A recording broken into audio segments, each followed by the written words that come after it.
तो चलिए आज का क्लास शुरू करते हैं। पिछला क्लास में हम बताए थे गुणज और गुणनखंड के बारे में। आज हम बताने जा रहे हैं जो गुणज पर आधारित है, मल्टीपल्स पर एलसीएम। एलसीएम कैसे निकालते हैं, एलसीएम निकालने का कौन कौन सा तरीका है, उसके बारे में आज हम बताने जा रहे हैं। ठीक है, तो लसा यानी कि एलसीएम निकालने की विधि। लघुत्तम समापवर्त निकालने का एक तरीका है गुणज विधि।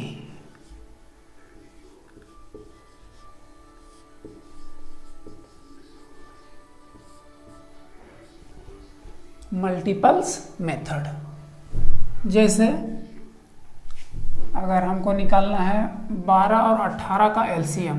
अच्छा, एक बार पहले मेथड बता दे रहे हैं। गुणज विधि है, सेकेंड है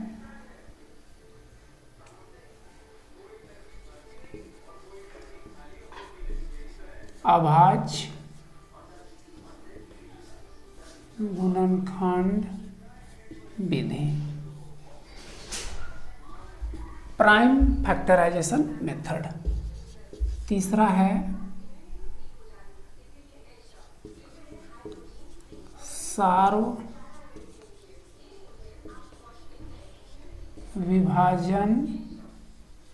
विधि, कॉमन डिवीजन मेथड। ये तीन तरीका है, आप लोग इसको कॉपी में नोट करते चलिए। ठीक है, तो ये तीन तरीका है। जैसे अगर हमको निकालना है, अगर प्रश्न आ गया लघुत्तम समापवर्त एलसीएम ज्ञात करें और 12 और 18, सेकेंड है 5, 12 और 18 का। ये दो एग्जाम्पल हम ले रहे हैं और ये दोनों को हम, ये तीनों मेथड जो है इसके द्वारा लसा लघुत्तम समापवर्त निकालेंगे। तो पहले इसको हम सॉल्व करते हैं। 12 और 18 का एलसीएम निकालना है। पहला मेथड हम ले रहे हैं गुणज विधि। आप लोग इसको नोट कर लिए होंगे।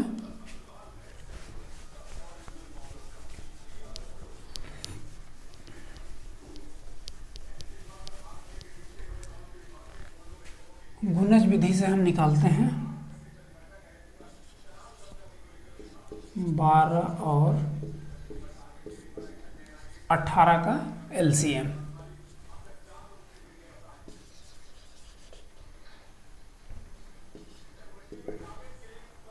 गुणज विधि में कैसे बनाएंगे? पहले लिखेंगे 12 का गुणज,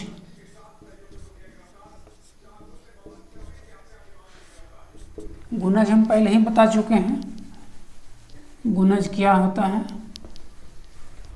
और गुणज कैसे लिखते हैं। 12 का गुणज लिखना है तो यहाँ 12 का पहाड़ा लिखेंगे, 12 का टेबल, 12, 24, 36, 48 और इस तरह से ये अनंत तक जाएगा,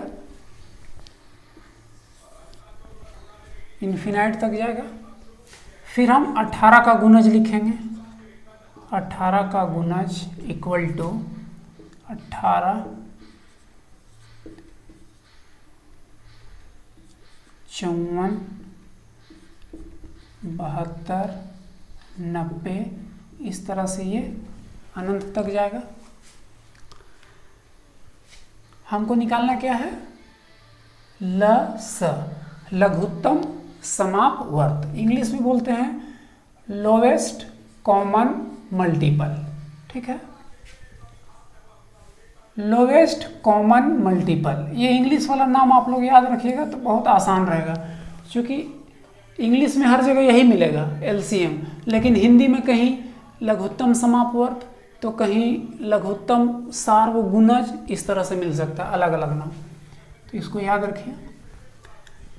अब हमको निकालना है लघुत्तम समापवर्त। समापवर्त का मतलब होता है कॉमन मल्टीपल्स। तो पहले हम कॉमन मल्टीपल्स निकालेंगे।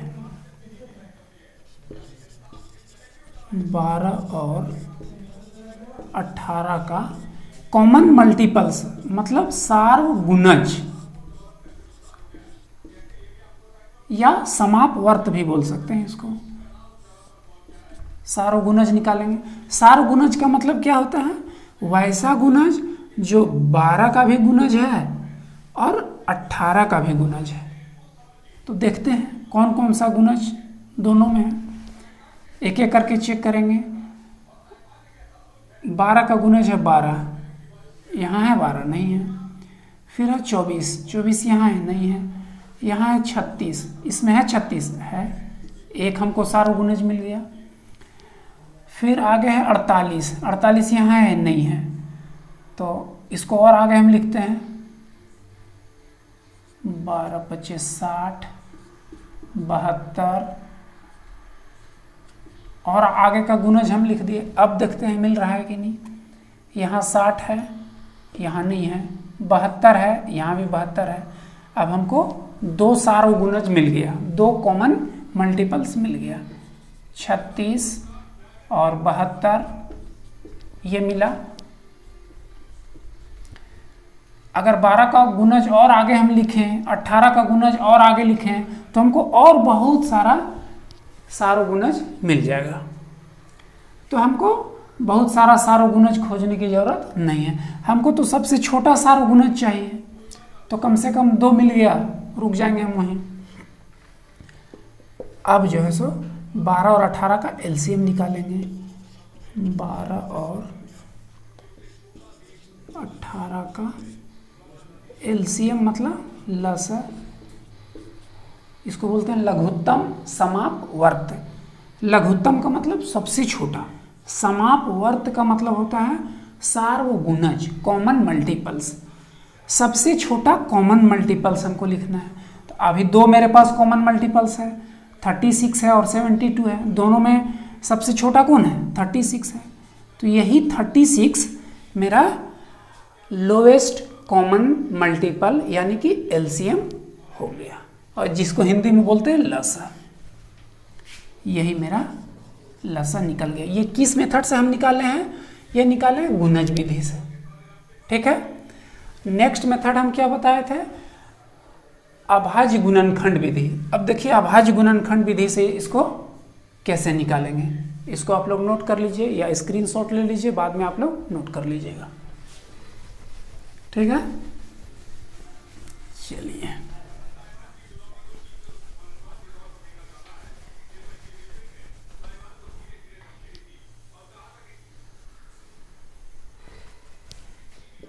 दूसरा मेथड है अभाज्य गुणनखंड विधि, प्राइम फैक्टराइजेशन मेथड।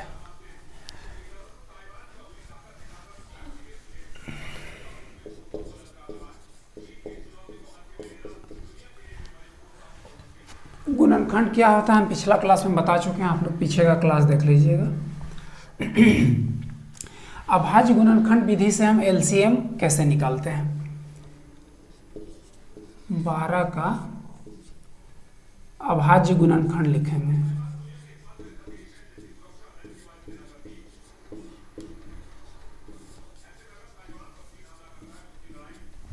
हाँ, एक चीज है, गुणनखंड जो हम पिछला क्लास में बताए थे उसको हम इस तरह से बताए थे। 12 का गुणनखंड बताए थे कि 12 में कौन कौन संख्या से पूरा पूरा भाग लगेगा, वही इसका गुणनखंड है।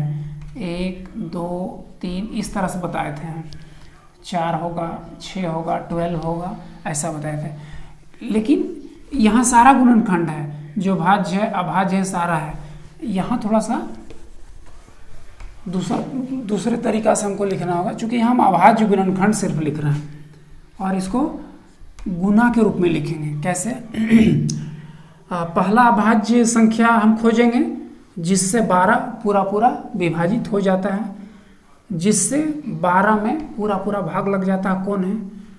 सबसे छोटा अभाज्य संख्या 2 होता है। 2 से चेक करो, 12 में भाग लगेगा, लग जाएगा, तो 2 लिखेंगे। 2 से भाग देंगे हम तो मेरा जो भागफल होगा 6 आएगा। अब 6 का हम गुणनखंड लिखेंगे तो 2 × 3 लिखेंगे, ठीक है। तो 12 का अभाज्य गुणनखंड इस तरह से लिखेंगे, इसको देखिए गुना करके, 2 दूनी 4 तिया 12, 12 आ जाता है और ये सब अभाज्य संख्या है। तो 12 का अभाज्य गुणनखंड इस तरह से लिखेंगे। अब 18 का अभाज्य गुणनखंड लिखना है हमको, उसी तरह से 2 से भाग देंगे, भागफल आएगा 9, 9 का फिर गुणनखंड लिखेंगे 3 × 3, 2 तिया 6, 6 3 18, इस तरह से चेक कर लेंगे 18 का ये सही मेरा अभाज्य गुणनखंड है। अब लिखना है 12 और 18 का लसा लघुत्तम समापवर्त या एलसीएम इक्वल टू। अब एलसीएम कैसे लिखेंगे, यहाँ थोड़ा सा ध्यान देना है। देखिए एलसीएम लिखने के लिए क्या करेंगे, जो कॉमन है, जो दोनों में शामिल है, उसको पहले आप छांट लीजिए, चुन लीजिए उसको, ये कॉमन है, फिर ये कॉमन है, ठीक है। जो कॉमन है उसको पहले लिखिए।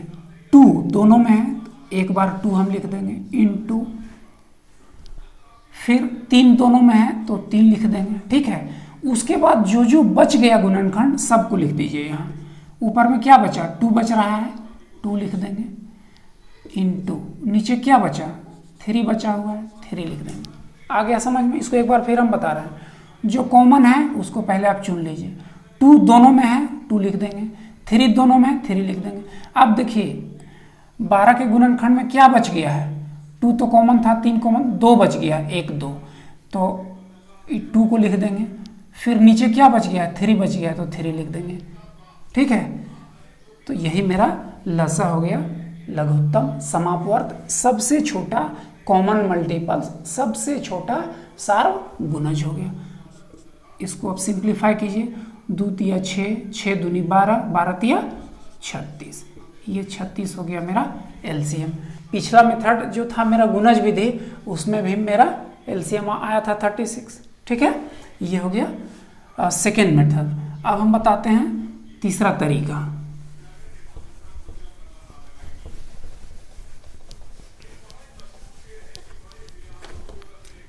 मेरा थर्ड मेथड है, तरीका है सार्वविभाजन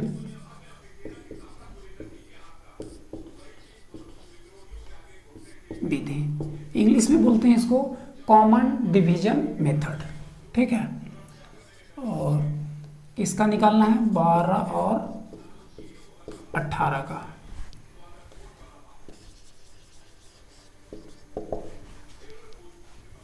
सार्वविभाजन विधि से कैसे निकालते हैं, देखिए इस तरह से इसको 12 18 एक लाइन में लिख लेते हैं, बीच में कॉमा देके अलग करते हैं दोनों को। उसके बाद एक ऐसा अभाज्य संख्या हम लेंगे जिससे ये दोनों में से कम एक में पूरा पूरा भाग लग जाए। सबसे छोटा अभाज्य संख्या मेरे पास क्या है, 2 है। 2 से पहले चेक करते हैं, इसमें भाग लगेगा, पूरा पूरा लग जाएगा, इसमें भी लग जाएगा, तो और बढ़िया। 2 से हम भाग देंगे 6 टाइम्स और ये जाएगा 9 टाइम्स, 9 बार, ठीक है। चलिए अब अगला फिर हम देखते हैं 2 मेरा सबसे छोटा अभाज्य संख्या है। 2 से भाग लगेगा, दोनों में से किसी एक में लग जाना चाहिए, लग जाएगा 6 में। फिर 2 से हम देंगे 2 तिया 6, 9 में पूरा पूरा भाग नहीं लगेगा, 2 से नहीं लगेगा, तो 9 को हम जैसा है वैसा नीचे उतार देंगे, ठीक है।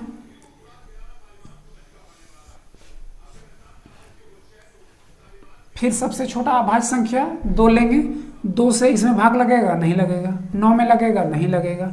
अब 2 के बाद वाला अभाज्य संख्या लीजिए, 2 के बाद अभाज्य संख्या कौन है, 3 है। 3 से भाग देके देखते हैं, इसमें लगेगा, हाँ लग जाएगा, इसमें भी लग जाएगा। चलिए 3 से देंगे 1 टाइम्स। उसके बाद 2 से इसमें लगेगा भाग, नहीं लगेगा। 3 से लगेगा, लग जाएगा। 1 को तो अभी इसी तरह उतारेंगे, 3 से भाग, ये 3 से तो अब छोटा है। 3 में 3 से कितना टाइम्स, 1 टाइम्स, ठीक है। चलिए, देयरफॉर लसा इक्वल टू 12 और 18 का लसा क्या होगा, इसी को हम गुना के रूप में लिखेंगे। क्या किया है, 2 है, फिर 2 है, फिर 3 है, फिर 3 है, बीच में सब जगह मल्टीप्लिकेशन का साइन। ठीक है, अब इसको सिंप्लीफाई करो, 2 दूनी 4, 4 तिया 12, 12 तिया 36। पिछला मेथड में भी आया था ना 36। तो इस तरह से हम 3 तरह से अभी लसा निकाले हैं, तीनों तरीका से आंसर मेरा क्या है, सेम है। तो लसा निकालने का ये 3 मेथड है। लेकिन आप लोग अभी नीचे क्लास में सबसे इम्पोर्टेंट मेथड जो है, सबसे महत्वपूर्ण विधि लसा निकालने का यही है। हालांकि जब आप हायर क्लासेज में जाएंगे, कंपटीशन वगैरह का तैयारी जब करेंगे, तो उसमें जो सेकेंड मेथड था अभाज्य गुणनखंड विधि, वो ज़्यादा काम में आएगा। लेकिन अभी आपके लिए ये मेथड ज़्यादा बेहतर है। आपको जहाँ भी निकालना है इसी मेथड से आप निकालिएगा। ठीक है, जान लीजिए आप तीनों, लेकिन आपको इसी को यूज करना है प्रश्न को बनाने में। ठीक है, तो क्लास ज़्यादा लंबा हो जाएगा, आज हम यहीं समाप्त करते हैं। अब अगला क्लास फिर हम गुणनखंड के बारे में लेके आएंगे। ये गुणनखंड बता चुके हैं, गुणनखंड से संबंधित जो प्रश्न है या फिर एलसीएम से संबंधित जो प्रश्न है उसको करवाएंगे। मतलब ये चैप्टर अभी और 1-2 दिन चलेगा मेरा, गुणज और गुणनखंड वाला चैप्टर। ठीक है, तो आज हम यहीं अपना क्लास समाप्त करते हैं। अगर आपको ये वीडियो अच्छा लग रहा है, आपको कुछ सीखने के लिए मिल रहा है, आपको नॉलेज मिल रहा है, तो आप इस वीडियो को लाइक कीजिए, ज़्यादा से ज़्यादा लोगों तक पहुँचाइए, इसको शेयर कीजिए। धन्यवाद।